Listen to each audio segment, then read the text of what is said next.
Cayó la noche y la chica estaba relajándose bajo la luz de la luna y en el fresco arroyo, tarareando una melodiosa melodía. El chico a su lado estaba usando su smartphone para buscar información. Después de terminar su baño, la chica se acercó y lo abrazó por la espalda, quejándose de sus murmullos. En plena noche, él la regañó diciendo que estaba preocupado y que bañarse de noche era malo para su salud. Ella solo sonrió, diciendo que quería hacer que su corazón se acelerara. Mañana había una batalla importante y ella le recordó que no se quedara despierto hasta muy tarde, ya que él era el jefe tribal. Mirando hacia el cielo estrellado, él comentó que era lo único que no había cambiado, comparado con el mundo de antes. Al día siguiente tuvo lugar la feroz batalla. Él y la chica rubia aparecieron con armaduras brillantes, de pie en el punto más alto, liderando a todo un ejército. La marea de la batalla se había vuelto a su favor, y la chica comentó que su hermano era un comandante talentoso, pero él no había ideado la estrategia por sí mismo. Era de Alejandro y Oda Nobunaga. Él admitió que solo estaba haciendo trampa, mientras la chica seguía desconcertada, sin entender mientras el enemigo estaba en retirada. Él ordenó a sus tropas que alzaran sus banderas en alto y cargaran hacia adelante. Habían pasado 2 años desde que fue invocado a Yggdrasil. En este mundo, la gente se mataba luchando por la tierra, y los débiles eran oprimidos y pisoteados. En este mundo, donde ni siquiera podía comunicarse correctamente, de alguna manera se había convertido en el jefe de la tribu lobo, una posición que podía decidir la vida o la muerte de alguien. Mientras estaba perdido en sus pensamientos, su hermana Felicia lo había ayudado a bloquear un ataque.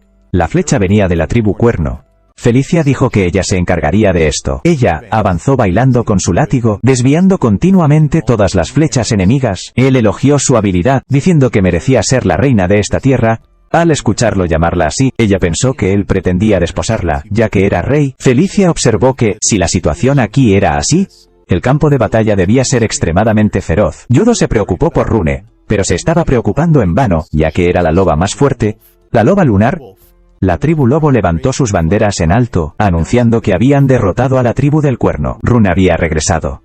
Era la hija de Yudo. Había ganado completamente, sin un solo rasguño. Al oír a su padre decir que le cumpliría cualquier deseo, Rune le pidió que le acariciara la cabeza, diciendo que era lo mejor que se le podía ocurrir. El ser acariciada en la cabeza, Rune estaba tan feliz como un perrito dócil. Rune había capturado al jefe de la tribu del Cuerno, y se los entregó a los soldados. Yuto ordenó a sus subordinados que montaran tiendas de campaña. Para las negociaciones, el jefe de la tribu del Cuerno fue llevado ante él. Una chica de cabello rosado llamada Linia. Al ver que la chica seguía desafiante, Yuto hizo un gesto de silencio y se presentó a ella. Fue directo al grano, queriendo que se convirtiera en su hija. Ella no estuvo de acuerdo, diciendo que, siendo la digna tribu del Cuerno, ¿por qué debería servir bajo la baja tribu del lobo? Para ella, la tribu del lobo era solo una manada de perros. Es cierto que la tribu del lobo fue así una vez, pero gracias a Yuto, la tribu había renacido, convirtiéndose en lobos poderosos. Linia veía a Yuto como un simple debilucho, y lo despreciaba. Rune golpeó el suelo con furia como advertencia. No permitiría que nadie insultara a su padre. Yuto intervino para apaciguar la situación. Quería que todos se respetaran.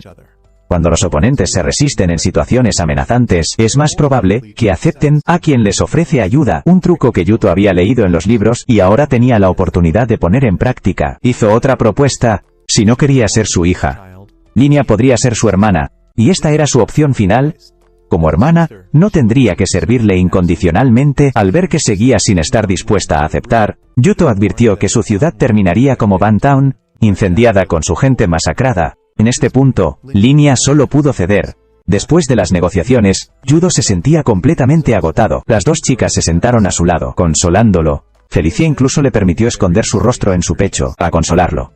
Ella lo encontraba tan ingenuo, y le aconsejó que no se esforzara demasiado. Consolarlo era algo que ella debía hacer cuando lo convocó a este mundo. Luego, los 3 regresaron a la ciudad. Entre los vítores de la gente de alrededor, Yuto respondió levantando su espada en alto, como símbolo de victoria.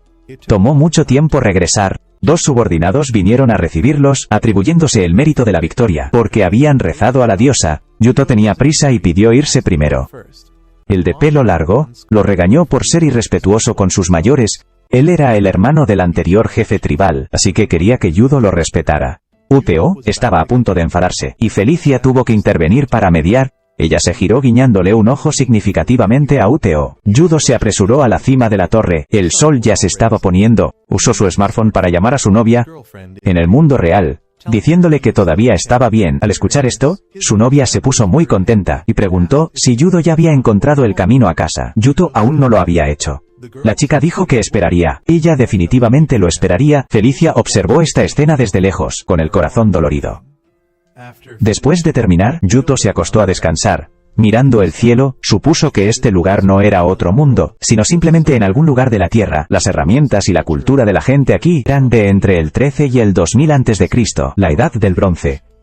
Mirando las estrellas, este lugar estaba en el hemisferio norte, pero Yuto no sabía la ubicación exacta. A la mañana siguiente, Felicia y Rune tenían el desayuno listo. Gracias al molino de harina, podían hornear pan todos los días. Viendo que el hermano pequeño de Yudo ya estaba de pie y tenso temprano por la mañana, Felicia subió a la cama, ofreciéndose a ayudarlo a liberar tensión. Rune, al ver que su padre era intimidado, se enojó y advirtió a Felicia. Felicia la adoctrinó inmediatamente, diciéndole que los hombres deben limpiar sus tuberías por su propio bien, y para evitar caer en manos de otras mujeres, debían satisfacerlo. Lo cual parecía razonable, y Rune también quiso unirse. Yudo solo pudo escapar yendo a desayunar. Habían formado una alianza con la tribu Cuerno, y necesitaban proporcionarles muchas armas de hierro. En la forja, Ingrid dirigía a los trabajadores con entusiasmo. Yudo fue a verla. Al no haberlo visto en mucho tiempo, se mostró muy tímida. Al ver su expresión, era evidente que le gustaba Yudo, pero sería Sunder. Felicia tosió una vez para advertir a Ingrid que fuera respetuosa con el jefe. Ingrid se disculpó diciendo que conocía a Yudo de antes, por lo que fue un poco demasiado informal. Uteo le informó que la jefa de la tribu Cuerno se había convertido en su hermana, por lo que las dos tribus podrían compartir armas, lo que haría que Ingrid estuviera aún más ocupada. Uteo y Linnea realizaron la ceremonia de la copa sagrada. En este lugar, los miembros de la tribu se comprometían con el jefe a través de la copa sagrada para convertirse en hijos o hermanos. La relación a través de la copa sagrada era más que de sangre. Era un ritual sagrado llamado juramento de lealtad, que unía al jefe y a todos. A través de este ritual, Yuto podría encontrar una manera de regresar sin preocupaciones. Por la noche, Linnea llamó a Yuto afuera. Ella inclinó la cabeza, pidiéndole que tratara a la tribu Cuerno como a la tribu Lobo. Él podía hacer lo que quisiera con ella. Él le acarició la cabeza, aceptando la petición de esta linda hermana. Ella tenía lágrimas de gratitud en los ojos. De repente, Felicia llegó corriendo con malas noticias. Se convocó inmediatamente una reunión de emergencia. 4 días antes, una tribu importante del oeste había comenzado a invadir la tribu Cuerno, y había capturado una fortaleza en la frontera. Yudo quería que el ejército rescatara a la tribu Cuerno. Inmediatamente los ancianos comenzaron a hablar, diciendo que la invasión de la tribu Cuerno no era asunto suyo. Veían a la tribu Cuerno como el enemigo de siempre. Debieron haber sido hechos esclavos, en lugar de hermanos de juramento. Yudo, enojado, golpeó la mesa, ordenando a todos que se callaran. Usó el honor de la tribu Lobo para decidir. Debían rescatar a la tribu Cuerno. Bajo la brillante luz de la luna, Linnea preparó sus cosas, queriendo pedirle algo a su hermano mayor. Así que estaba practicando de antemano. Después de un rato, se convenció de que podía hacerlo. En el campamento del otro lado, el jefe de la tribu enemiga estaba planeando que su tribu Garra exterminara a la tribu Cuerno. Lo que le sorprendió fue que la tribu Cuerno hubiera llegado a este lugar por su cuenta, lo que a su parecer era como buscar la muerte. Quien lideraba el ejército era Rune. Lo que le sorprendió, porque el equipo consistía solo en caballería. No podía entender cómo podían cabalgar y luchar al mismo tiempo, porque Rune trajo a muy poca gente. Pensó que sus fuerzas solo necesitaban mantener la calma, y todo podría resolverse, pero hoy Rune no vino a desafiar, sino a sembrar el caos. Después de completar su tarea, ordenó a sus tropas que se retiraran. La noticia de que la tribu Garra estaba en caos le fue transmitida a Linnea. Se maravilló de lo hábil que era Rune para abrumar al ejército de Umbi, el jefe de la tribu Garra. Ella realmente era un jarrón interior fuerte. Gobernando Alfheim en la mitología nórdica, también pensó que las sillas de montar eran asombrosas, permitiendo a la gente cabalgar y luchar con normalidad. Cuando Yudo golpeó la mesa, declarando a los ancianos tontos que salvaría a la tribu Cuerno, el corazón de Linnea se conmovió. Ordenó a Rune que liderara el equipo Muspel por delante, usando el plan B, la formación mongol. Jürgen reuniría la fuerza principal, y tenía que terminar todo antes del amanecer. Ingrid le mostraría a Linnea los trucos de las sillas de montar. Viendo que Linnea no era de su país, Ingrid fue cautelosa, no queriendo revelar secretos nacionales. Al escuchar esto, Linnea se entristeció brevemente, pensando que era una extraña. Yudo afirmó con firmeza que ella era su hermana. Luego le ordenó que regresara a la tribu Cuerno, para movilizar a los soldados. Recordando esto, el corazón de doncella de Linnea se agitó. Un subordinado abrió la puerta, informando que la tribu Lobo llegaría pronto. Linnea caminó entre las filas de soldados, buscando a Yudo. Él estaba justo a su lado. Al ver a la persona que le gustaba, ella se puso nerviosa al instante. Yudo pensó que tenía frío. Le recordó que la batalla se acercaba. Como jefa, debía permanecer siempre tranquila, o todo se desmoronaría.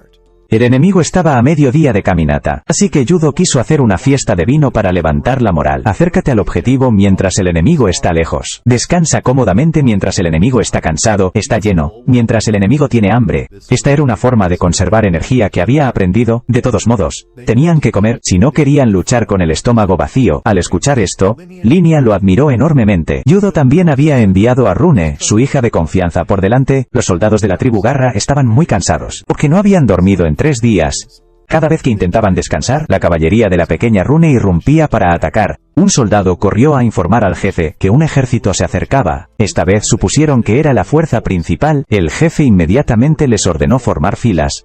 Rune observaba con calma desde lejos, comiendo una manzana. Actualmente, la tribu Garra estaba muy débil. La tribu Lobo alzó sus banderas en alto, lanzando una ofensiva general. El jefe de la tribu Garra había oído hablar de Yudo con sus extrañas ideas desde hacía mucho tiempo, y ahora finalmente pudo conocerlo. Sin embargo, aún lo menospreciaba, pensando que Yudo solo era fuerte en el frente. Para él, Yudo era solo un niño. Al ver a las fuerzas de la tribu Garra dividirse, Linia estaba feliz, porque todo estaba saliendo según lo planeado. Antes Yudo había predicho que el enemigo conocería la debilidad en su formación, y atacaría por el flanco. Le aseguró a Linia que solo necesitaba resistir. Una gran presión la asustaba. Ungi, el jefe de la tribu Garra, cargó a caballo, parecía un monstruo. Linia rápidamente animó a sus tropas, diciendo que solo necesitaban aguantar para ganar, pero al presenciar la brutalidad del jefe, le pareció imposible. Ella esperaba desesperadamente que Yudo la salvara. Yudo estaba de pie observando. Todo estaba sucediendo más rápido de lo que había esperado. Las fuerzas enemigas habían encontrado la debilidad de sus oponentes y contraatacaron. Desafortunadamente, Yuto también había calculado esto.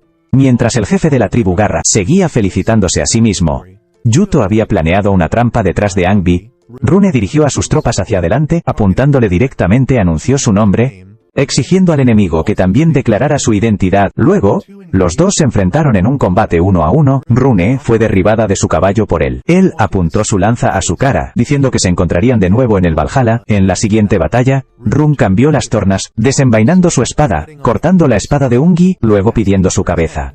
Él yacía en un charco de sangre, curioso por el arma que ella llevaba. Era una espada japonesa.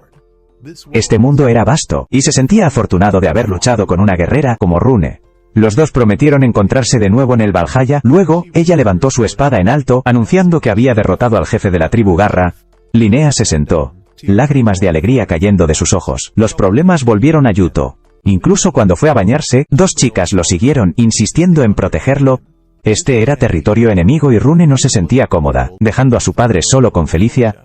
Justo entonces Linnea también entró. Tenía algo que discutir con él. Quería que Yudo se casara con ella. Al escuchar esta noticia, las otras 2 quedaron completamente conmocionadas. Felicia le advirtió que irrumpir en el baño y luego pedirle matrimonio a alguien era una falta de respeto. Como hermana, primero debería frotarle la espalda a su hermano mayor. Linnea accedió a hacer precisamente eso. Al ver esto, las otras 2 discutieron sobre tomar turnos, y solo Yudo estaba confundido e incómodo. Después del baño, todos se sentaron a hablar. Linnea quería casarse, para fortalecer la relación entre las tribus, y para beneficio mutuo ella quería casarse con él, y gobernar la tribu del cuerno junto a él. A Ruin le pareció absurdo, como el digno jefe de la tribu del lobo. Yudo no tenía por qué gobernar la tribu del cuerno. Linnea argumentó en voz alta, diciendo que seguiría siendo el jefe de la tribu del lobo, pero necesitaba desarrollar la tribu. Linnea lo había considerado muchas veces. Antes de hacer esta propuesta, Felicia pensó que esto solo beneficiaba a la tribu del lobo. Yudo intervino diciendo que no quería que hubiera ninguna intención oculta entre ellos, así que preguntó qué era lo que Linnea realmente necesitaba. Linnea tuvo que decir la verdad. La persona que se convierte en el jefe de la tribu del lobo se decide por habilidad, no por linaje. Los fuertes lo gobiernan todo, pero ella era una jefa hereditaria sin habilidad. Si alguien conocía este secreto, su posición se perdería. Quería confiarle todo a él. Era una hija para la que su padre tenía grandes expectativas, hasta el punto de un amor ciego. Que la adoraba la había convertido en la heredera. A pesar de la insatisfacción de mucha gente, ni siquiera era una vasija interior, pero ella quería ser jefa para proteger lo que su padre atesoraba. Pensó que podía hacerlo, pero no pudo, así que quería a alguien talentoso como Yudo para liderar la tribu del cuerno. Prometió hacer todo por él.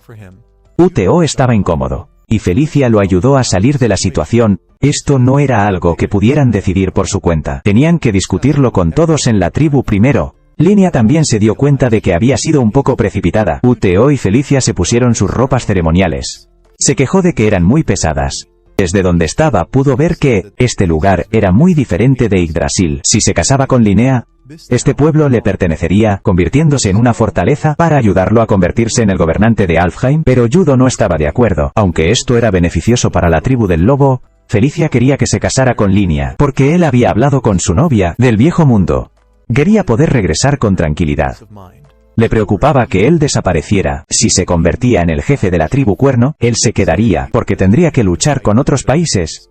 Se sintió asqueada de sí misma por ser tan pragmática. Uteo se disculpó con ella por querer regresar, cuando ella lo había cuidado durante los últimos 2 años. Felicia, confiando plenamente, quería ayudar a Uteo. Estaba decidida a detener esta boda desde otro lugar. Un hombre pelirrojo cabalgaba hacia ellos. Estaba ansioso por ver a Uteo, del que había oído hablar en rumores. 2 chicas observaban a la tribu del lobo con admiración. De repente, la hermana menor estornudó como si tuviera gripe. La hermana mayor preguntó preocupada por su estado, cuando de repente fue arrastrada por su hermana. Ambas tumbadas en el suelo en una posición bastante incómoda. La hermana menor afirmó que esa era la forma de curar un resfriado, transmitiéndolo a otra persona. La hermana mayor se negó, pero al ver la cara lastimera de su hermana, se acostó y la abrazó, sin saber que todo era un astuto plan de su hermanita. Yuto continuó con la ceremonia junto a todos. Cuando todo terminó, se celebró una pequeña fiesta de victoria. Linia le ofreció vino, ya que había estado trabajando duro últimamente. Al verla, Yudo recordó la propuesta de matrimonio de antes. La situación era realmente terrible. Linia lo invitó a probar un delicioso plato, pareciendo feliz cuando él disfrutaba de la comida de la tribu Cuerno. Ella quiso volver a sacar el tema de la propuesta de matrimonio, pero sintiéndose demasiado tímida, solo pudo distraerse dándole de comer. Un tío apareció de algún lugar, impresionado de que los dos fueran tan cercanos como una pareja de recién casados, haciendo que ambos se sonrojaran. Felicia también quiso unirse a la acción. Usó su encanto femenino para seducir a Yudo, diciendo que su tribu del lobo también tenía muchas mujeres, así que no necesitaban chicas bonitas de otras tribus. Mirando sus senos redondos y voluminosos, la mente de Yudo se quedó en blanco. Ella sugirió que la dejara apoyarse en él. Él aceptó distraídamente, abrazándola. Aprovechándose, ella provocó a Linia. Linia estaba roja de ira, pero tuvo que fingir que no le importaba, defendiéndose diciendo que si se casaba con Yudo, dejarle ser feliz con otras mujeres sería asunto suyo. De repente, hubo un ruido afuera, y Yudo miró cautelosamente hacia la puerta. El hombre pelirrojo con una actitud arrogante se había traído hasta aquí. Era Steinter, el jefe tribal de la tribu Relámpago, que gobernaba el Vanheimer del Norte. Según los rumores, era un rey con corazón de tigre. Una persona muy competitiva. Todos regañaron al anciano que venía con él, por traerlo, el asesino de su anterior jefe tribal, aquí. Sacaron sus armas, no queriendo dejarlo salir con vida.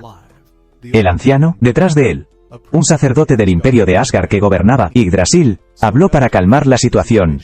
Quería que todos dejaran de lado sus hostilidades, porque Steinzer era un invitado que él había traído. Sus palabras tenían peso, así que todos tuvieron que escuchar, pero Steinzer siguió provocándolos. Era lo suficientemente fuerte como para intimidar a un soldado que había desenvainado su espada de nuevo, chasqueó los dedos, y la espada y las manos del soldado se hicieron pedazos. Eso era Mjolnir, una runa única que convertía el poder divino en energía destructiva. Sus extremidades eran muy poderosas. Gracias a la runa Megginjord, tenía 2 runas, lo que lo convertía en una de las 3 personas más fuertes de Yggdrasil. Verdaderamente un game hacker. Steinzer miró a su alrededor, encontrando a Yudo. Ruina corrió rápidamente para protegerlo, advirtiendo a Steinzer que no tocara a su padre. Su cabello plateado demostraba su identidad como la más fuerte de la tribu lobo. Al ver a Ruina, el hombre pelirrojo la pasó, avanzando audazmente hacia Yudo. Linia lo maldijo como una bestia, que no podía entender el lenguaje humano. Miró hacia ella suponiendo que era la nueva jefa tribal, pero no podía recordar su nombre. Después de devanarse los sesos, se le ocurrió el nombre Borgbild, lo que molestó muchísimo a Linia. Yuto le tomó la mano para calmarla. Le advirtió a Steinzer que no acosara a los demás, cuando su objetivo era él.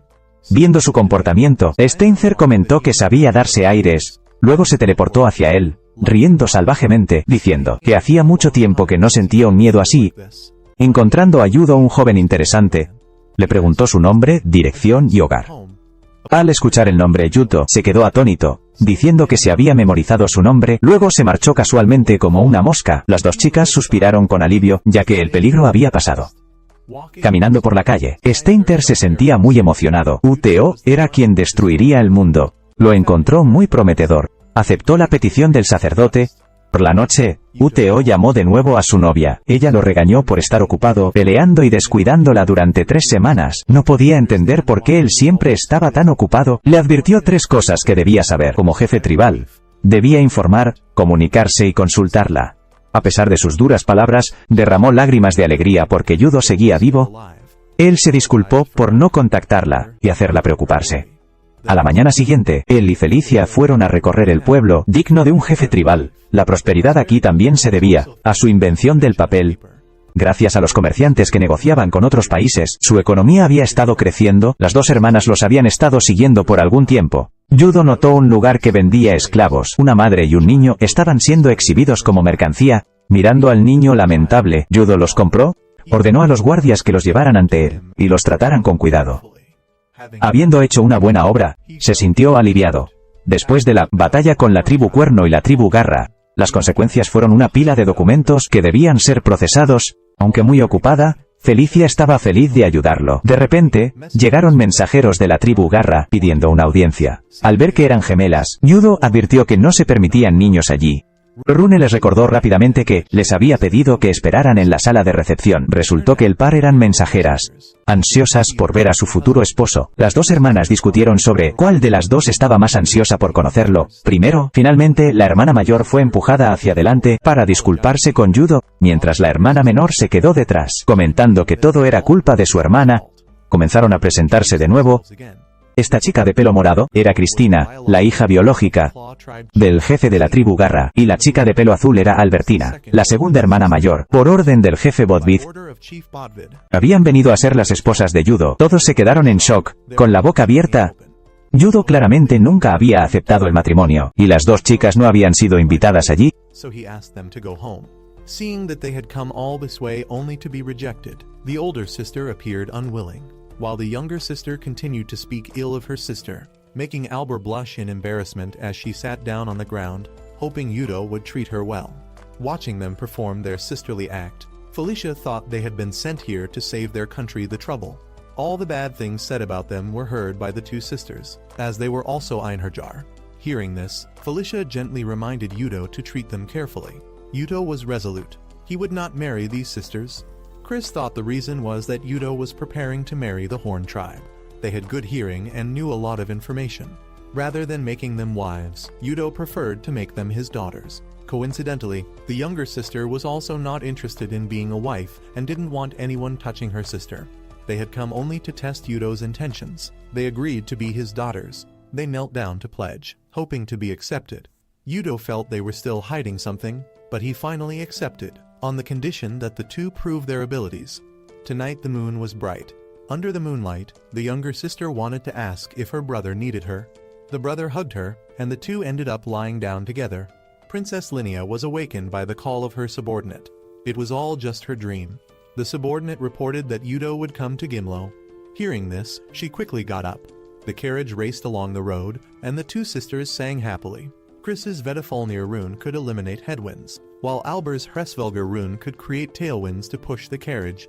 These 2 powers would make journeys faster, very useful for future battles. Chris wanted to control more, but the sisters could only control the wind around themselves. Very soon, they arrived at Gimel, a large town, also a huge granary. Before the harvest, the wheat was brilliantly yellow, helping Yudo solve food problems. Alber's stomach growled loudly. She was starving. Her younger sister Chris pulled out a cake, but instead of saving her hungry sister, she took it and bit a delicious piece, to her sister's regret. Then she sat down crying and making a scene, so Yudo had to pat her head, comforting her with a promise to buy food when they entered the town. Then he went to meet the guards there. This town had been ruled by the Horn tribe for many years, and the people had not forgotten. If Yudo's group interfered and demanded they change their farming methods, no one would care. Felicia reported that Linnea had come to see him. Having not seen Yudo for a long time, Linnea was overjoyed. This town had been ruled by the Horn tribe.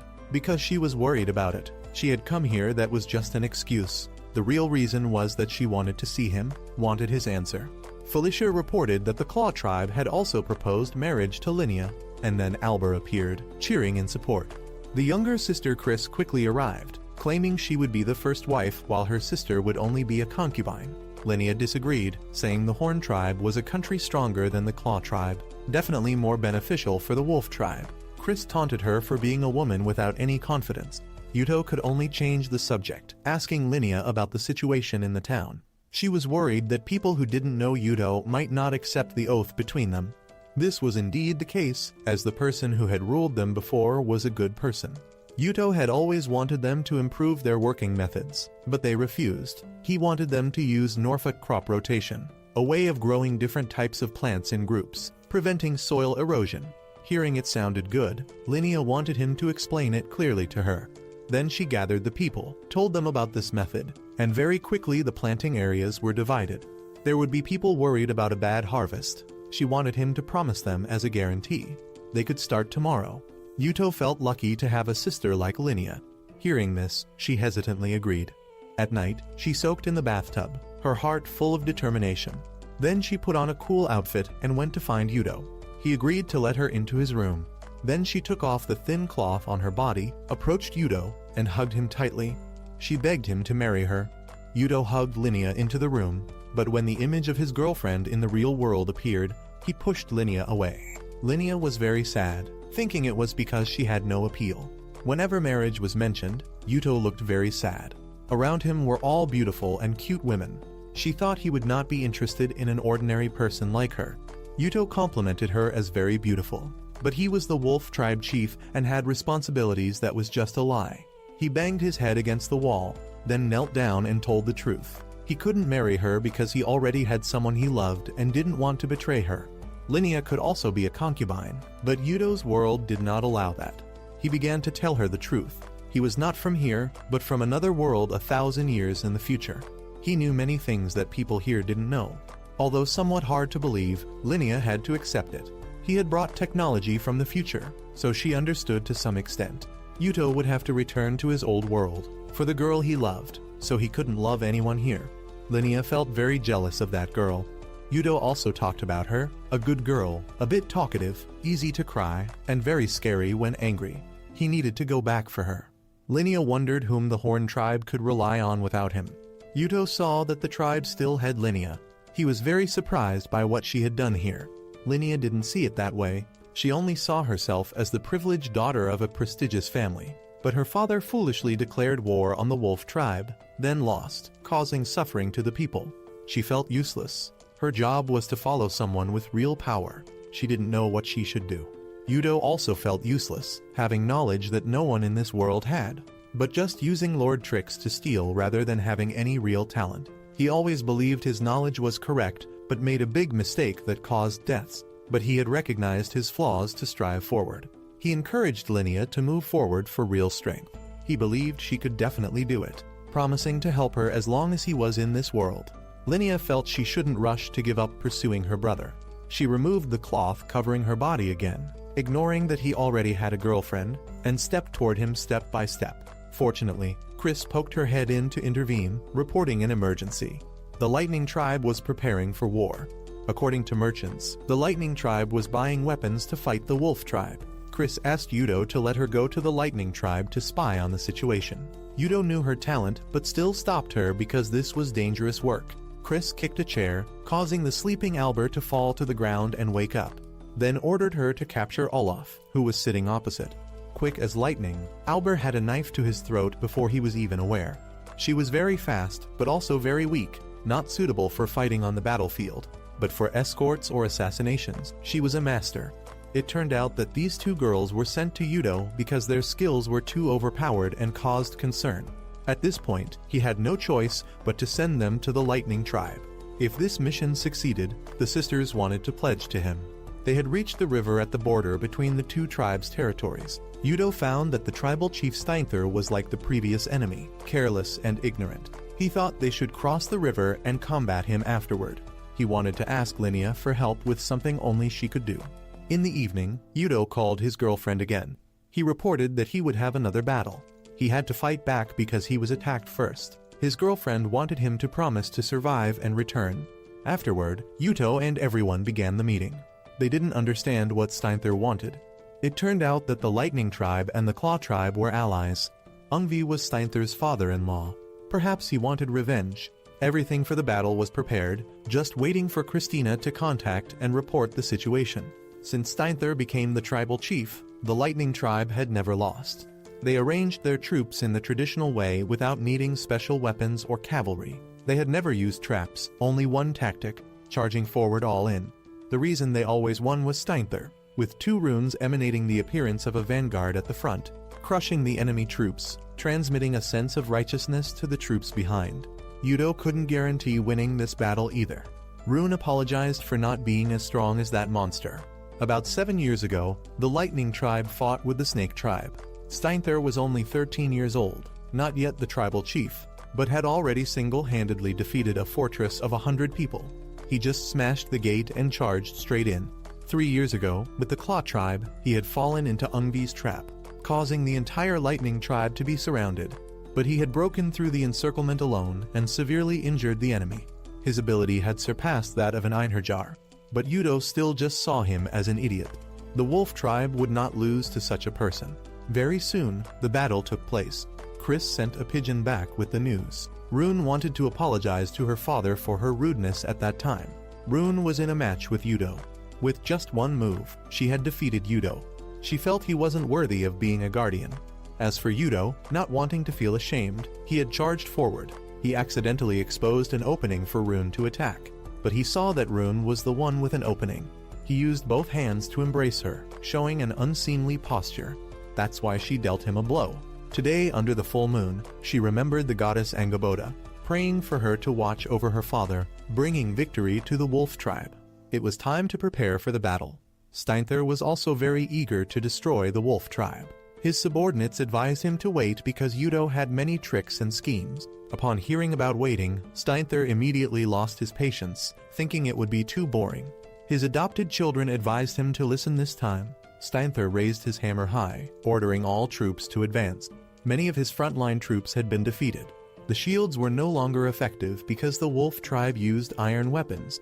Steinther thought that using iron for arrows or weapons was very wasteful. Chris rode a horse to report the situation. The crossbow team with technology from the future was winning overwhelmingly on Yudo's side. With future technology, the damage of arrows had been leveled up, and the aim was very accurate. But everything had its weaknesses. Arrows that flew far and carried great damage would have a long loading time. Steinther ordered all his troops not to stop but to keep moving forward. Seeing the enemy approaching, Yudo ordered the crossbow team to retreat, starting to deploy the formation. After a signal bell, Steinther's troops continued to be defeated. Steinther also didn't understand what was happening. The formation was the main army of the Wolf Tribe, while the cavalry was just support. Although the arrow was a new weapon, Steinther believed everything would still be the same as before. He had one child look after the left flank, the other on the right flank, while he would directly face the enemy. Yudo's side still had the advantage.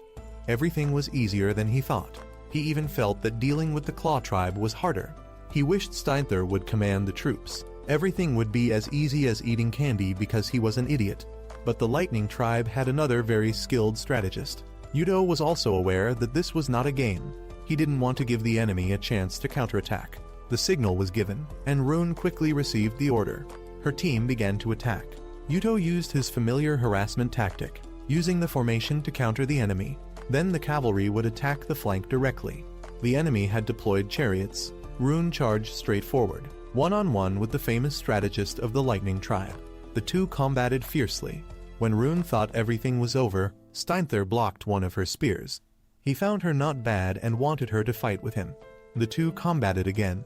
Steinther remarked that Rune was a formidable opponent when she blocked his attack. Then he hit her continuously, forcing her and the Muspel team to retreat. For the first time, Yudo's tactics didn't work. Fortunately, Rune had listened to him, retreating when she couldn't fight any longer. It seemed this battle was a bit difficult for the Wolf Tribe, but this was war. Yudo still thought they could overwhelm the enemy with numerical superiority. Steinther charged forward alone, making Yudo feel this was truly foolish courage. Felicia also agreed with him. Steinther charged with a chariot and then jumped out of it, alone breaking through the barriers of the soldiers. He continued to smash Yudo's troops, bringing along the morale of his troops. Yudo couldn't understand what was happening. His formation was falling apart. A subordinate advised him to retreat, and he would stay to take care of everything. All of Yuto's troops were ordered to withdraw. Steinthur wanted to chase and stop them, but was blocked by the previous Moonlight Wolf. He had given him a wound on his face. He was Scarfear, a wolf tribe member stronger even than Rune. Steinthur was very excited to combat with such a strong person. But Scarfear wasn't interested in fighting here. He told the Lightning tribe soldiers that there was a lot of iron on the ground. If they collected and sold it, they could live in luxury for life. Then he followed the wolf tribe in retreat. Steinthur wanted to call his troops to pursue, but they had been consumed by greed, only focused on collecting iron.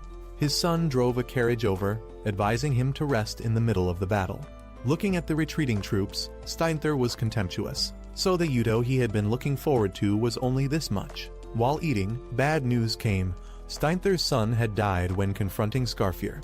Hearing the news, he collapsed, grabbing the collar of the strategist and kicking him. Very quickly, he regained his calm, rushing to ask about the situation. Because the soldiers were losing morale, Steinthur had to personally go to confront them. He was determined to crush the wolf tribe. He targeted Yuto, not letting him escape. Scarfear had stopped him. He competitively charged forward, wanting to avenge his son. The two combated with each other, but Scarfear had a very light counter move. Then he quickly rode his horse across the river, not bothering with the young hothead. Steinthur also ordered his soldiers to pursue, not thinking that he was about to walk into a trap. Yuto was just playing bait, pretending to lose to lure the tiger.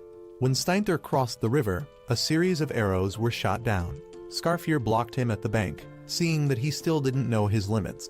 He and Rune had been assigned to stay and block him. Felicia would also participate. He had been surrounded by 7 Einherjar. His biggest weakness was his arrogance. 7 people surrounded and attacked him together, making his anger reach its peak. He went crazy, stripping everyone of their weapons. Even with 7 against 1, they still couldn't win. Everyone had to admit he was truly strong, but those 7 were just stopping him. They got back on their horses and fled again. Now Steinthur noticed the riverbank. A tsunami had swept everything away. It turned out that Linnea had built a dam to accumulate water and then blew it up when the enemy tried to cross the river. This was an excellent plan from medieval generals. The biggest credit this time belonged to Linnea when she had successfully organized the dam construction. Without her help, they couldn't have won. So this time, Yuto bid farewell to the arrogant Steinthur.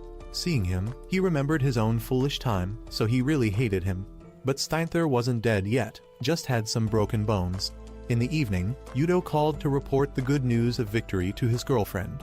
Now the Lightning Tribe's land was in his hands, so he had a pile of work to do. His girlfriend didn't care, just wanted him to come home soon. Unfortunately, Yuto didn't know how to return. If the wolf tribe became stronger, he would research more places. He thought he would find a way soon. She would wait for him. Yuto was trying to blow glass, but he failed. Ingrid beside him lost her patience.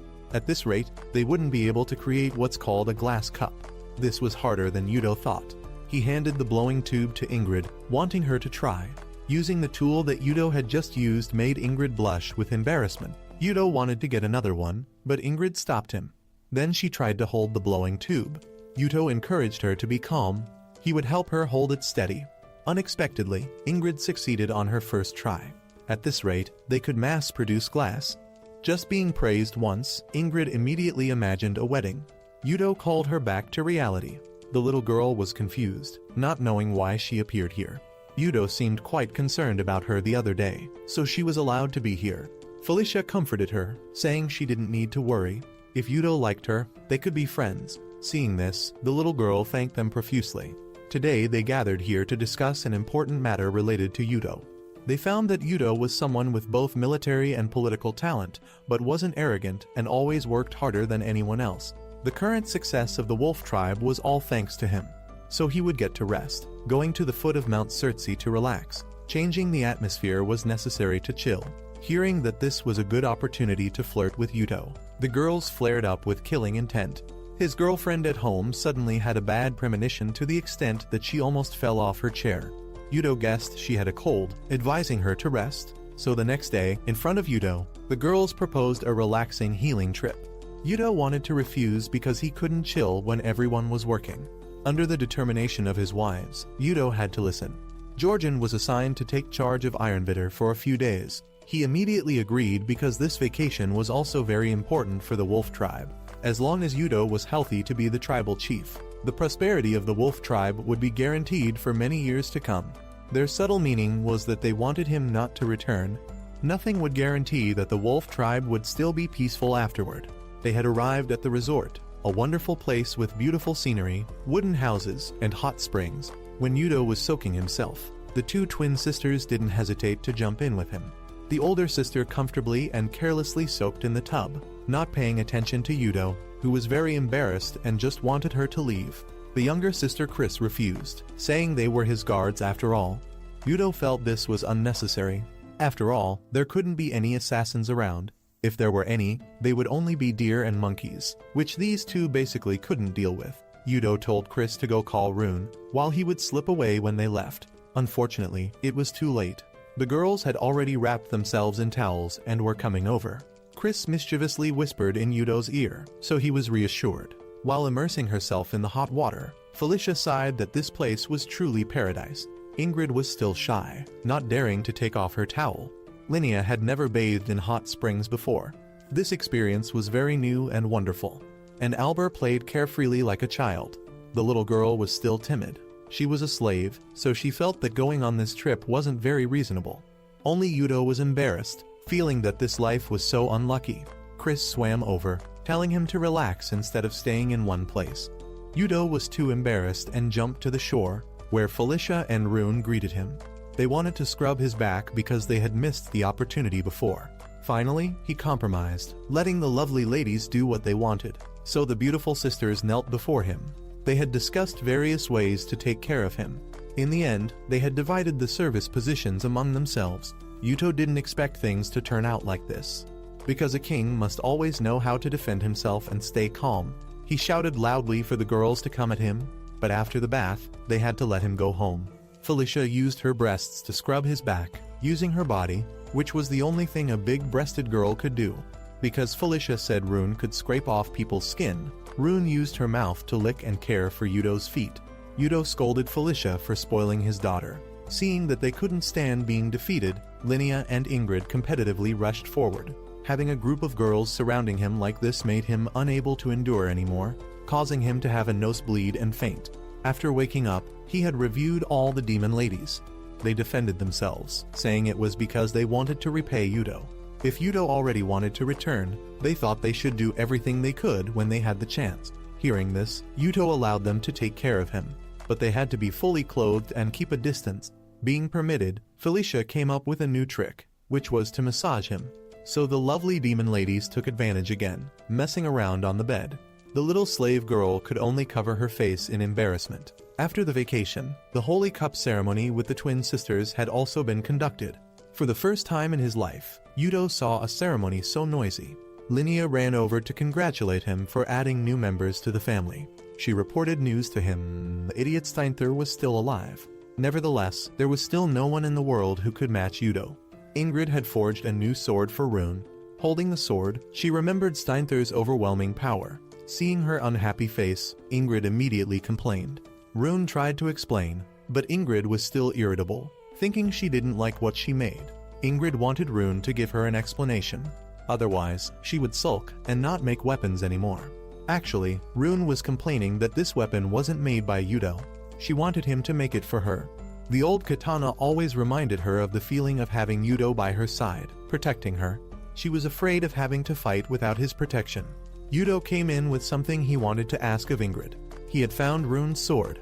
Although it was a bit damaged at the handle, fortunately, the blade was still intact. He wanted to ask Ingrid to fix it. Seeing the sword return, Rune was overjoyed, shedding tears. At the market, people gathered to buy and sell in large numbers. The glass items they made had been displayed for sale. Ingrid confessed a truth. She hadn't been able to concentrate when Yudo was close to her. Thanks to the success of the glassware, the wolf tribe would be even richer. The poverty from 2 years ago had become an ancient story. Nevertheless, the wolf tribe was still very lacking in talents to develop. The little slave Effie brought drinks over but carelessly spilled it on Yudo's clothes. The little girl apologized profusely. Yudo patted her head to reassure her. The little girl was very grateful to Yudo for saving her and her mother. She wanted to repay him. Yudo invited her to eat a piece of cake. eating something delicious. The little girl burst into tears, remembering the happy times with her parents.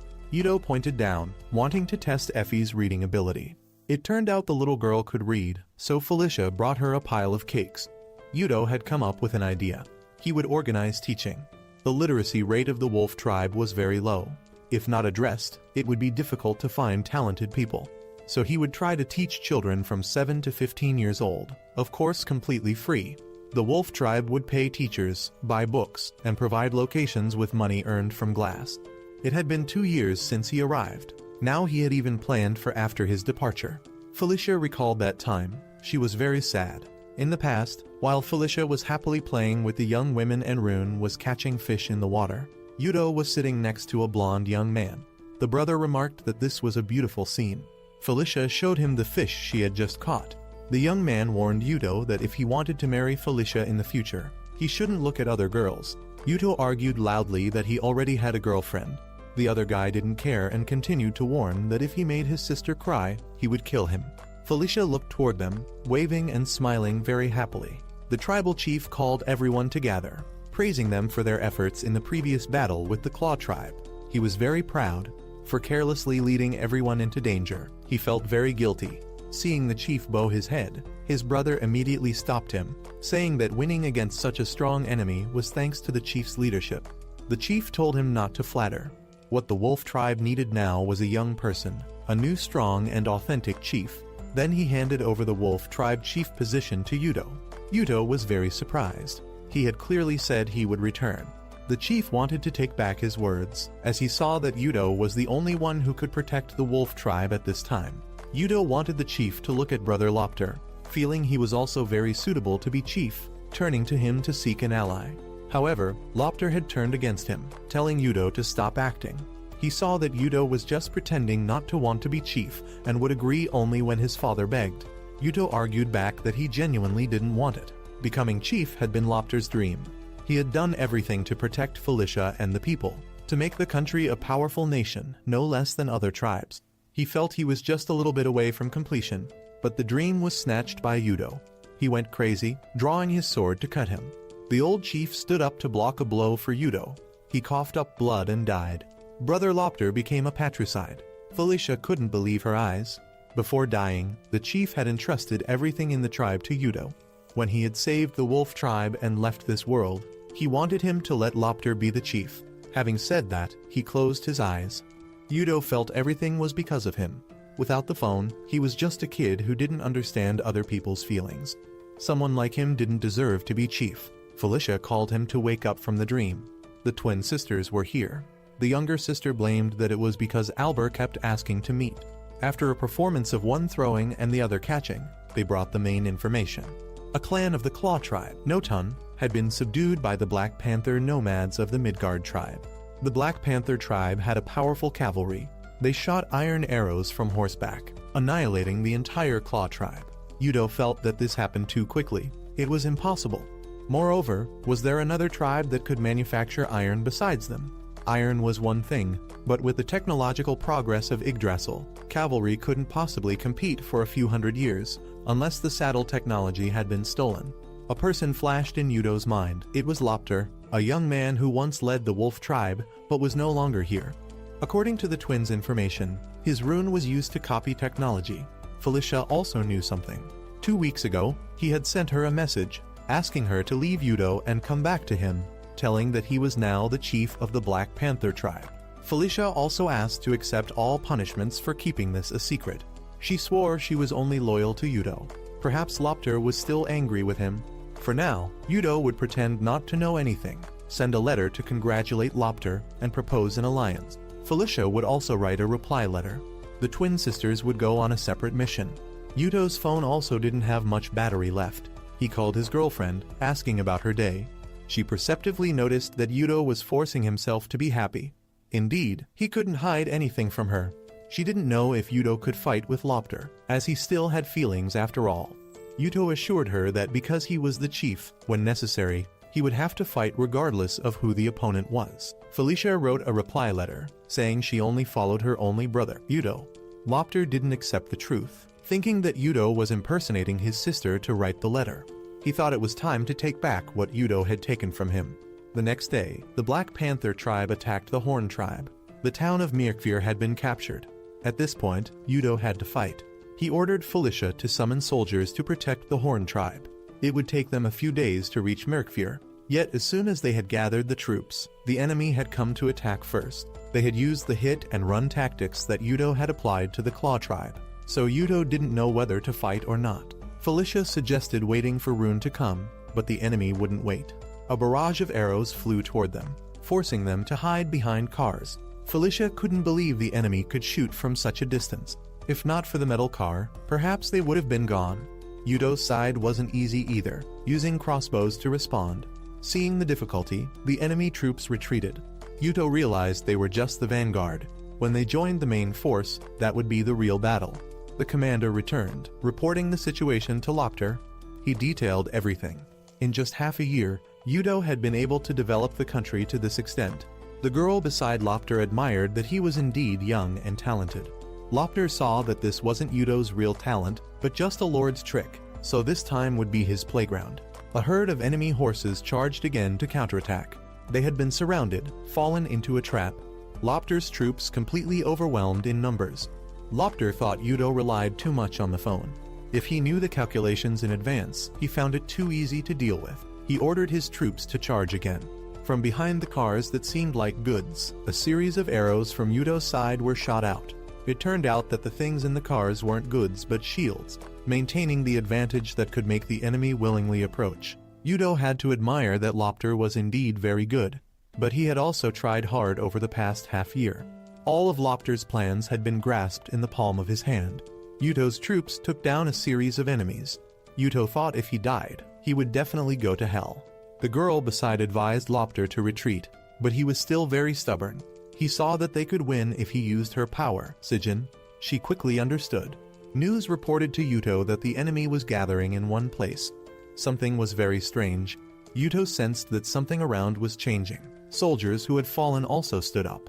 Yudo's body felt very strange. Following Sijin's chanting, the enemy troops continued to attack. Even when shot, they didn't die but continued to advance like zombies. Lopter had broken through the iron wall. With Sijin's magic, his soldiers had become fearless warriors. Yudo and Lopter came face to face. Lopter felt that this time they no longer had any brotherly affection. He wanted to take back everything Yudo had stolen from him. Felicia stood to shield Yudo. She argued with Lopter, because now Yudo was her only brother. Angered, Lopter swung his sword. Fortunately, Yudo had blocked it for her. He didn't want him to lay hands on his sister. Finally, Rune arrived. She wouldn't let anyone harm her father. Somehow, the enemy's horses had all fled, forcing Lopter to retreat. It turned out that Rune had ridden a camel to arrive, and horses greatly disliked the smell of camels, very effective against cavalry. Felicia apologized to him for not being able to protect him. Anyway, she would still be Yudo's deputy. Now what Yudo needed to care about was the strange feeling at that time. Lopter was enjoying pleasure with his subordinate Sijin. The girl talked about that moment. Yudo had resisted her magic. The Gleipnir magic had bound him. Lopter knew this because Yudo came from another world. Hearing this, Sijin felt extremely interested. She didn't understand how this could be. It was Felicia who had summoned him here, becoming a formidable opponent for him. That morning, Yudo felt extremely cold.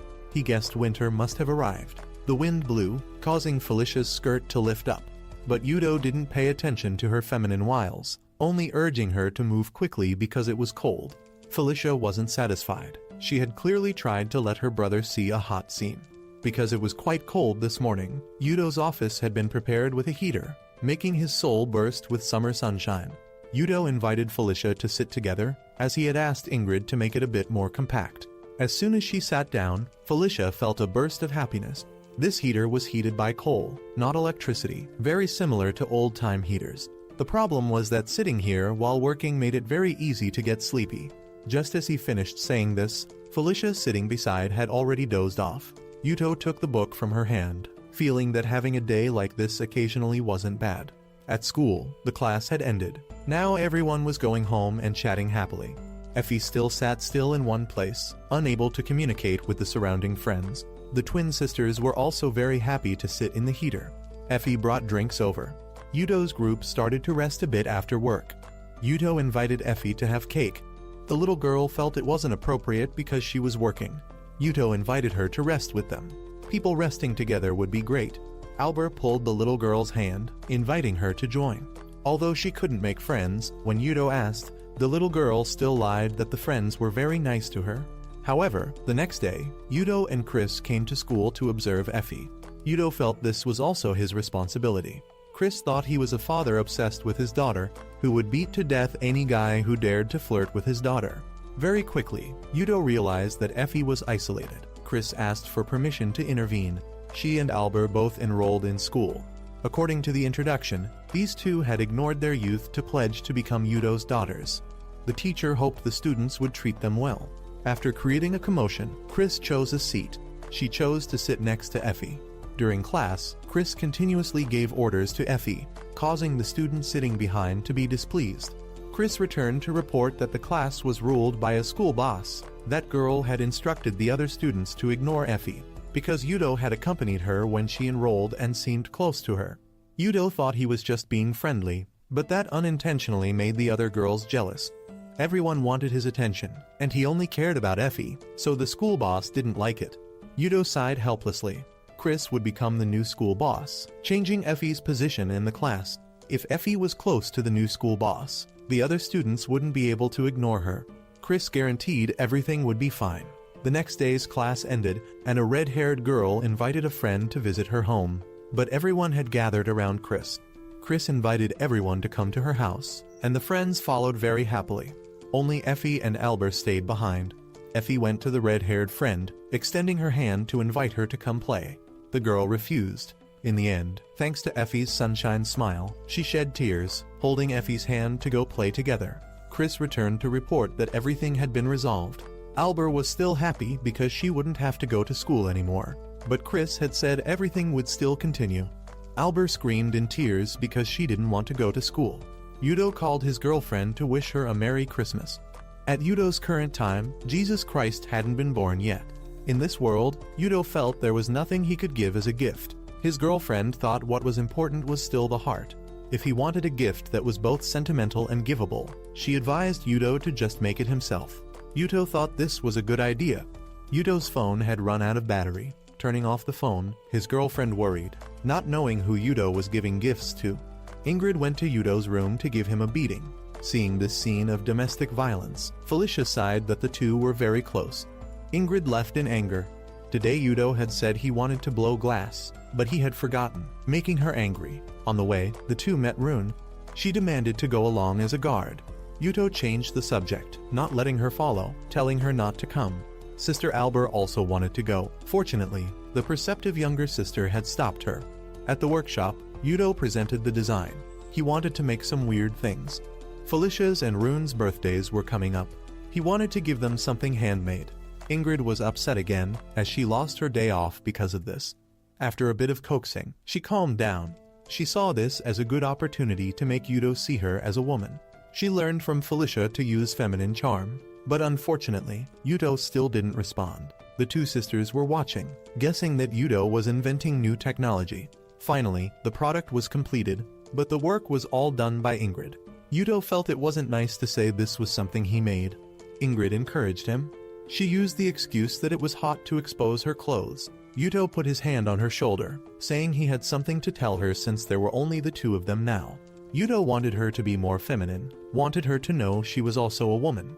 Hearing this, Ingrid got angry, resorting to violence. The next morning, Yuto gave Ingrid a necklace, calling it a divine weapon, as an apology for making her angry.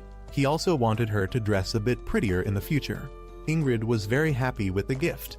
She would try to work every day. The priest had come to see Lopter, reporting that the wolf tribe was breaking the balance. He wanted to become sworn brothers with the lightning tribe. He wanted the wolf tribe chief to disappear from this world. The sky had brightened, and Rune woke up. Felicia passed by, praising her for being very diligent. Felicia had to get up early to prepare breakfast for Yuto. Her enormous breasts had caused fruit to fall from the basket onto the ground. Rune caught them and returned them to their original position, wondering what Felicia ate to get so large. Rune thought big breasts only got in the way of a warrior. Felicia disagreed, guessing that Yuto would like large breasts. She didn't know what size was normal in Yudo's world. In the real world, Yudo's girlfriend Mitsuki was being groped by Ruri. Ruri was jealous of her watermelons, believing she definitely ate a lot for her breasts to be so big, so Ruri wanted to share her food. Then Ruri sighed that Mitsuki was truly a girl in love, cooking very deliciously. When Yudo was mentioned, Mitsuki became sad again. Ruri didn't understand why Yudo would abandon a good girl like Mitsuki. Mitsuki defended him, saying that she clearly saw Yudo was also trying to find a way back. Ruri didn't believe it, guessing that by now, Yudo already had a house full of wives and children. Nonetheless, Mitsuki still believed in Yudo, even though they had never dated. Ruri invited her to come to her place for New Year's Eve. This year, her cousin who had studied abroad was returning to Japan. That sister was very knowledgeable, with a PhD in archaeology. Mitsuki guessed she might know something about the world where Yudo was. So Mitsuki went to Ruri's house. Cousin Takao Seiya welcomed her. Seiya was also very interested in the story of Mitsuki's childhood friend being summoned to the past. Although she didn't believe it, Seiya thought Mitsuki wouldn't lie, so she wanted to hear the whole story. After hearing it, Seiya would decide whether to believe it or not. After hearing the story, Seiya felt that if this was fiction, a high school student who could make it up would be very talented. So she decided to believe Mitsuki was telling the truth. Nevertheless, Seiya couldn't guess where Yudo had gone. From the description, Seiya saw that these were all terms from Norse mythology, but some terms differed from her understanding. Yudo had also researched but found nothing. However, there were still some similarities. For instance, Yudo's title as the notorious wolf, Hruvitnir, is another name for Fenrir, and the lightning tribe chief is somehow related to the god Thor. Yudo had used the Weil River strategy to fight him. That's the story of the giant serpent Jormungandr that fought with Thor 3 times. The Edda book said that in the Battle of Ragnarok, it swept away the land with floods. Too coincidental. Even Yudo's name is related to this battle. In the legend of Ragnarok, there is a giant called the Black Man, leading the Muspel army on horseback across the Rainbow Bridge Bifrost to attack Asgard, a fire giant who destroyed the world. That's Surtur. Perhaps Suuyu Yudo was shortened to this name Surtur. Mitsuki's surname Shimoya also resembles the name of Surtur's wife, Sinmara. Mitsuki was too confused to say anything more. From this, it could be guessed that Yudo was creating the original Norse mythology. Yudo estimated that the time he was in was 1500 BC, long before Norse mythology began. Suddenly, Mitsuki's body started trembling violently. She remembered that Fenrir and Jormungandr were killed at the end of the mythology, meaning Yudo would die. She wanted to save him. Seiya reassured her that Yudo's reality was not following the mythology correctly. Everything could still be saved. But Mitsuki still looked very uneasy. When it was time to leave, Seiya told her that Norse mythology was just passed on through oral tradition. No one knew which parts were accurate and which weren't. She wanted Mitsuki not to give up hope. During the time of Ragnarok, all bindings, chains, and seals were broken. Those who were imprisoned were released. It could be said that Yudo would return. Seiya would try to find out more. Mitsuki returned home. Snow had fallen. Yudo was worried because Mitsuki hadn't called him back. Skarfir called him over. The two sat drinking wine, talking heart to heart under the moonlight. Yudo wanted him to give him a hard punch. Their barrier had been broken in the battle with the Black Panther tribe because of his hesitation, causing many people to sacrifice themselves. He took all the blame. Skarfir thought that thanks to Yudo's leadership, the casualties were quite few. No one in the wolf tribe was dissatisfied. Nevertheless, Yudo couldn't forgive himself. With such a failure, Yudo was still thinking about the old world. He felt he was truly a failed chief. He was still too young to bear this weight. Skarfir invited him for a drink. Next time, they would definitely win. He wanted him to keep an eye on Rune. Only Rune, the strongest wolf, could match Steinthur. Rune outside had overheard everything. Felicia passed by, noticing she was like a person without a soul. Felicia wanted to ask Rune for help with something. Linnea had proposed a gift for Yudo to thank him and fill it with prayers for peace. They wanted to make a cloak for him together. Lopter still hated Yudo because he thought he used his father as a shield. He didn't want Yudo to exist. Sijin gracefully stepped forward, placing a gentle kiss on his forehead. Mitsuki called Yudo to wish him a happy new year. She wanted to be the first person to talk to Yudo in this new year. That's also why earlier when Yudo called her, she didn't answer. She told Yudo about what happened today at Seiya's house. Yudo was jealous, wanting to confirm that today only girls had contact with her. Mitsuki thought everyone was a good person. There was one more important thing Mitsuki wanted to say, but Yudo's phone had run out of battery. He just wanted to know if Ruri's relative was male or female. Mitsuki kissed the phone. The moon tonight was very beautiful. She called him an idiot. Then she shed tears, not knowing why he wouldn't understand her feelings. On this side, Yuto didn't know what was happening with his girlfriend. She also hadn't said if that relative was a boy or a girl. Seeing Yuto on the road, the twin sisters demanded to go with him. The night here was very quiet. Just as he finished saying this, they saw a girl surrounded by a group of men. The girl was still boldly saying that this place was dirty and scum. Yuto had to go out to intervene. The thugs immediately froze, kneeling down to pay respects. The girl turned her face. It was Mitsuki. In the bright moonlight, Mitsuki stretched out her arms. Divine Emperor Sigurdrifa. She was the true heir of the holy country of Asgarer. She prayed to the moon, the source of Ismedjan, for a bountiful harvest this year, asking for prosperity and eternity for the kingdom. Then she wondered who would wish her a happy new year this year. After an evening stroll, Yuto returned. Felicia had greeted him at the door. She was a bit annoyed because guarding Yuto should have been her job. But lately, Chris had been taking it over. Yuto suggested preparing another room because Mitsuki had come here. Felicia was also surprised, but she was just someone who looked like Mitsuki. Her true identity was the daughter of one of the three great families of the holy country of Asgarer, princess of the Jarl tribe, Lifa. She was traveling quietly, but since Yuto knew, it was better to let her stay as a guest. The girl looked around in confusion, sighing that this place was more like a garbage dump than she thought. Although this place wasn't as good as the royal palace, Felicia promised to welcome her with all her heart. Lifa expressed her desire to take a walk. Chris would return to the inn to report the situation to her guards, as she had left without saying anything. Rune had been following and observing from far behind for a very long time. Although Yuto didn't notice, Chris was still more perceptive. Rune thought this was also a good thing. If her father knew she was guarding him, she was afraid he wouldn't be comfortable. According to Rune, this girl named Lifa was very strong. Even if they caught her off guard, Chris couldn't win. Although Lifa was strong, Rune still found her immature, like a rough diamond that hadn't been polished. She wasn't just simply a princess, but Rune didn't think she was a concern for Yuto.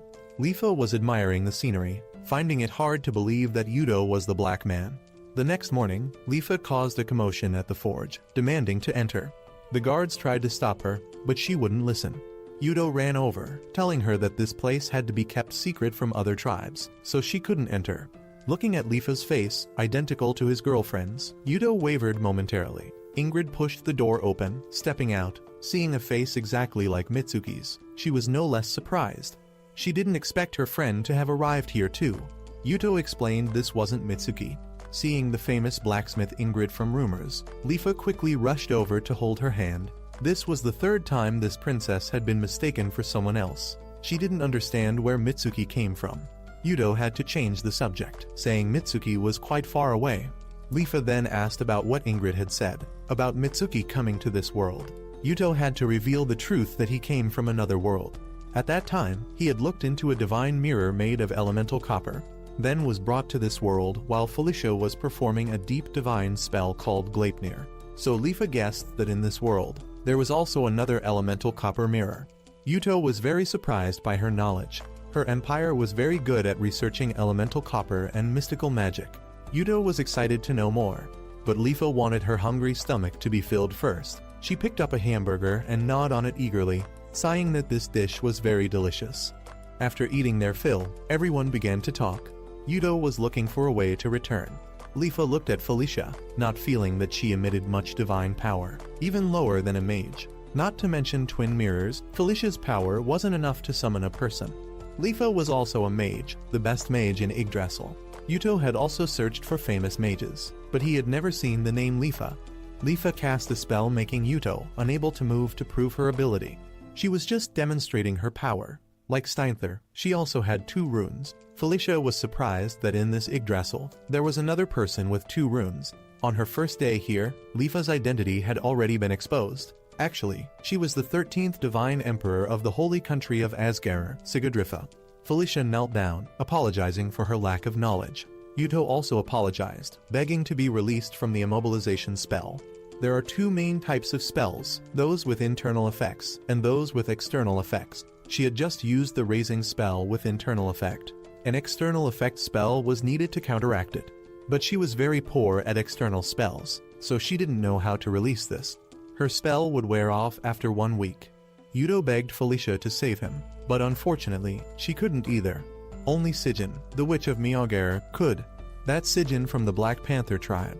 She could use Fimbulvetter, a spell that releases everything from any bond, so that was the reason for that battle. That night, Yudo called Mitsuki, telling her about meeting someone who looked very much like her named Lifa. Mitsuki was startled, feeling it sounded very familiar. After being told by Lifa, Yudo knew how to find the way back. Mitsuki demanded to hear the details. The only person who could break the spell for Yudo was the enemy, Sijin. Mitsuki thought they just needed to find someone else with a similar spell. Mitsuki was eagerly anticipating the day Yudo would return. Today, Yudo held a New Year's celebration. When the ceremony ended, Felicia brought out a cloak. Yudo put it on. Now he would perform the New Year's ceremony to welcome Lifa. Everyone ate and drank deliciously together. When they were tipsy, the lovely ladies began to cause trouble. They took off all their clothes and just threw themselves at Yudo. The twin sisters completed their intelligence mission and returned.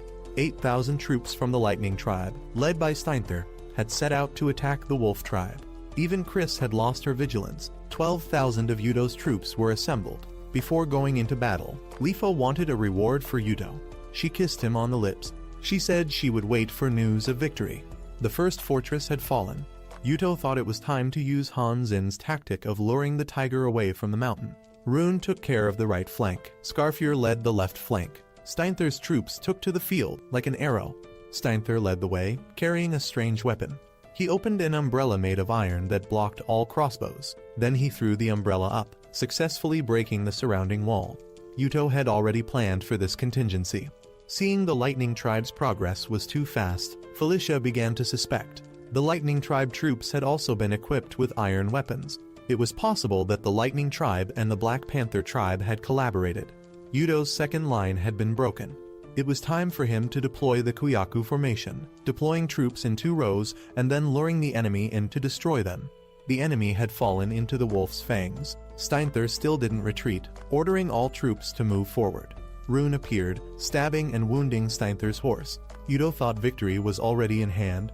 Suddenly Chris rode up on horseback. A cavalry unit was coming from the south, 10,000 troops. That was Lopter's army. On this side, Steinther was combating 2 wolves at once. When Rune was attacked, Scarfear had rushed to block for her and fallen down. Next would be Rune. When Scarfear fell into the deep abyss, that moment ignited the smoldering anger in Rune's heart, transforming her into a giant flame burning fiercely. Determined not to let Steinther have any chance to be arrogant, she tightened her grip on the sword handle, and without hesitation rushed straight into battle. However, Steinther was not an easy opponent.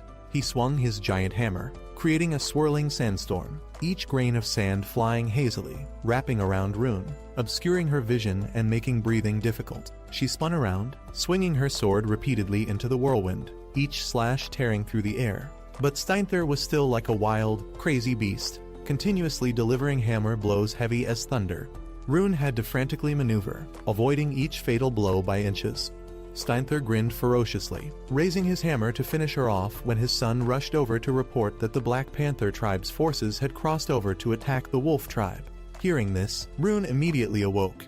She gritted her teeth, stood up, and charged at Steinther again, ready to sacrifice her life to stop him. Elsewhere, Yudo was facing real danger. Waves of hoofbeats echoed relentlessly. 10,000 cavalry from the Black Panther tribe were rapidly approaching. In the Wolf tribe camp, the atmosphere became more tense than ever. Felicia approached Yudo, advising him to retreat to save his life, because there are battles that cannot always be won, and Yudo cannot be invincible. They needed to retreat to regroup their forces. The twin sisters had to agree, but Yudo understood better than anyone that if they retreated, the enemy would pursue and kill them. His territory would be damaged. All the men of the Wolf tribe would be killed, and the women would become slaves. He knew he had to grasp the situation. That harsh truth made him clench his fists, his eyes lighting up with determination. He could not abandon his family.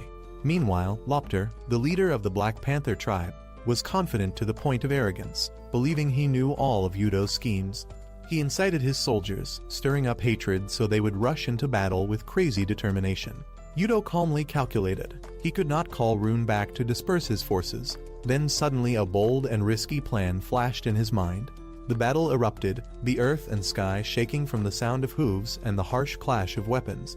Arrows rained down like a deluge. Wolf tribe soldiers fell continuously, many beginning to panic. In the moment close to despair, Yudo spurred his horse straight to the front lines. His main character aura shone brilliantly, lighting the spirit of the soldiers. Seeing this, Lopter shouted orders to capture Yudo alive, offering a big reward to whoever completed the mission, making him the #1 target. But Yudo was not afraid. His voice echoed amid the smoke and fire, encouraging everyone to fight to the end against the opponent.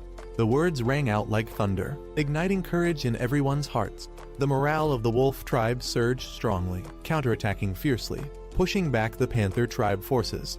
Felicia's eyes welled with tears. She admitted that Yudo was the savior of the entire wolf tribe. At the same time, the battle between Rune and Steinther was still undecided. Rune was exhausted, her body worn out, while Steinther was like a mad tiger, getting more excited the more he fought. As she was distracted by the victory cheers from afar, Steinther suddenly launched a sneak attack. A terrible hammer blow struck down, causing her to fall backward. But Rune did not allow herself to collapse. In her mind appeared the image of Yudo, the person she wanted to protect at all costs. Drawing strength from that, she braced herself to stand up. Steinther thought she was exhausted, advanced to end the fight, but didn't expect that Rune had silently set a trap. When he swung his hammer, the blow was so strong it knocked the sword from her hand, making Steinther think the battle was over. However, in that fateful moment, her sword returned to its owner.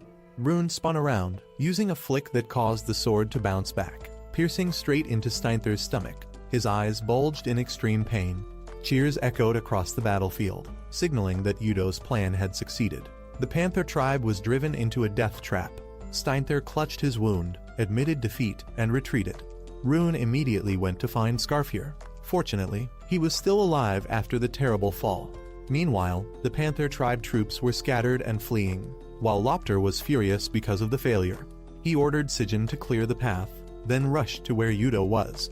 His sword swung up, slashing through the air, but Felicia blocked the blow in time. Though she was thrown far away, she begged Lopter to stop, while shouting for Yudo to retreat. He scoffed, cursing Yudo as a useless coward. Sigyn cast magic to support him, but her power was depleted. The spell was just a weak ember. Lopter charged up to attack, but Yudo blocked it, surprising him. Yudo looked at him, saying that he was tired of being protected by others, that from now on, he would use this sword to protect everyone. A fiery confrontation broke out, the two exchanging moves continuously, steel clashing with sparks. Although his sword was knocked away, Yudo didn't retreat. He used his whole body to charge forward, ramming straight into Lopter, causing him to fall and faint. Amid the calm wind after the battle, Sigyn's song rang out. Blue light radiated from Yudo's body, spreading across the battlefield. He smiled, handed the phone back to Felicia as a goodbye. Then his body gradually disappeared, returning to the old world. At the same time, in the real world, Mitsuki was on her way home from school when she noticed blue light emanating from the familiar room. She rushed up, opened the door, and stood still. Yudo had returned, standing there in a gentle glow. Everything was as if it had just been a fleeting dream. Yudo had returned to Mitsuki's room through the elemental copper mirror. Opening the door to see her lover, Mitsuki was overjoyed. She had to confirm several times that this was really Yudo. She had missed him so much. She rushed to hug Yudo, tears streaming down. Yudo also missed her very much. Mitsuki thought Yudo's return without notice meant he wanted to surprise her. She had been very worried when he said he would go to fight. Yudo quickly asked Mitsuki to lend him her phone. Then he used it to call his own phone in that other world. Unfortunately, there was no one to pick up on the other end. The Lightning tribe had been driven away, and the Panther tribe had retreated. Yudo felt he could be at ease for now. Mitsuki put her hand on his cheek, sighing that he had grown up and become much more handsome, though he would still be the boy she knew. Mitsuki was happy Yudo had returned. Being able to see him and touch him made her very happy. Some are happy, some are sad. Lopter was extremely angry because Sigyn reported that Yudo had disappeared from this world. Clearly, he had instructed her to let him kill Yudo. Sigyn knew that. She didn't want to get involved, but she did it so that the person she loved, Lopter, wouldn't encounter any mishaps. Lopter pushed her hand away. It was time for him to settle the score with the wolf tribe. Steinther had also heard about Yudo's disappearance. Without its chief, the wolf tribe was no longer formidable. The Black Panther soldiers had spread such rumors. Steinther only hoped that his masked brother Lopter wouldn't assassinate his opponent. The Black Panther tribe would soon attack Gashina Fortress. Of course, Steinther would also have the Lightning tribe join in. But without Yudo, he wasn't very interested. Knowing about Yudo's return, Rune was shocked to the point of screaming. This was a very serious matter. She needed an explanation. The magic binding Yudo to this world had been dispelled by Sijin of the Black Panther tribe. Rune wanted Felicia to summon Yudo once more. Without a mirror, Felicia couldn't. Moreover, she also knew that Yudo had always longed to return home. Alba ran in, reporting that the Lightning tribe and Black Panther tribe were preparing to act. Meanwhile, Yudo in this world was happily going on a shopping date with his girlfriend. Mitsuki thought he had grown up and needed to change his style. But Yudo only liked dark, inexpensive clothes, making her advise him to choose brighter colors. Afterward, they both visited a cafe. Yudo complained that shopping made him tired to death. Finding clothes took more than an hour, while Mitsuki just smiled, thinking it was normal. When he pretended to be angry and left, she had to run after him to soothe him. The supermarket scene briefly reminded Yudo of his old village. Seeing Mitsuki not buying anything to save money, Yudo encouraged her to choose what she liked, saying that to him, she was always the top priority. Mitsuki only responded with a simple request. She wanted him to choose a hairpin for her so she could take it everywhere. Whatever he gave, she would like it all. The two held hands affectionately. On the battlefield, Rune and Felicia were urgently preparing for the new battle. Despite being injured, Rune decided to go to the front lines. The wolf tribe had lost Yudo. If they now lost Rune as well, perhaps the tribe would perish. Rune understood that her presence would maintain the morale of the entire army. The duty of the Moonlight Wolf was to always be at the forefront of battle. She wanted that if Yudo ever returned, Felicia would tell him that she had fought bravely until the last minute. The twin sisters told Lifa about Sijin, one of the 3 strongest mages in Yggdrasil, a troublesome one. Lifa affirmed that only she had enough ability to break Sijin's magic and summon Yudo back, but whether he wanted to stay or not still depended on him. When Linnea heard the news that Yudo had died, she didn't believe it at all. She lost her composure, thinking it was impossible. Her advisor wanted her, as a tribal chief, to take advantage of this opportunity to seize the wolf tribe. Linnea could not betray Yudo's kindness. She believed her brother was definitely still alive. Yudo and Mitsuki were enjoying peaceful moments together, eating, walking in the park, having picnics, chatting about youth, and admiring flowers. After 3 years, Mitsuki's cooking skills had improved considerably. It seemed like just yesterday she was serving Yudo burned dishes. She even fed Yudo. Mitsuki advised Yudo not to fight anymore, as he had done his best for the wolf tribe. However, Yudo still couldn't rest easy. The concern for those left behind urged him intensely. Unexpectedly, the phone rang. On the other end was Ingrid, who then passed the phone to Felicia. Hearing Felicia's trembling voice, Yudo knew something was wrong. Felicia reported that the wolf tribe had been defeated in the battle to protect Gashina City, beaten by the Black Panther tribe and Lightning tribe.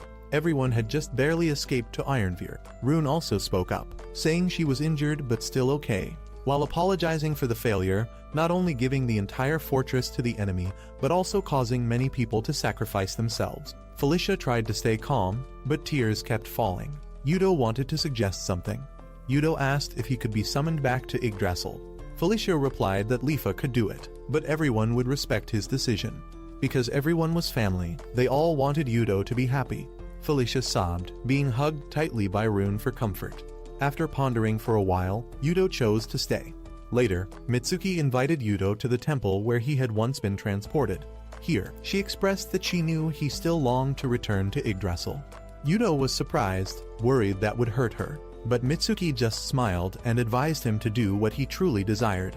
Not stopping there, she decided to return to that world with him, even knowing they might never come back. She affirmed that she couldn't live without him. Because she loved Yudo, she didn't want to be apart from him ever again. She had thought it through carefully, unable to bear a future without the person she loved. In the moonlight, Yudo boldly proposed to Mitsuki. He said he didn't expect her to abandon her world, but if she became his wife, things would be different. Mitsuki blushed, choking back tears as she responded. Yudo vowed never to abandon her. They shared a hug and a kiss under the moonlight, then together stepped through the gate leading to Yggdrasil. Tonight's moon was beautiful. The two shared a passionate kiss. Yuto returned to that place, amid the cheers of everyone. Mitsuki met Lifa, the girl who looked exactly like her. Rune thought it was very fortunate that Felicia had called Yuto back.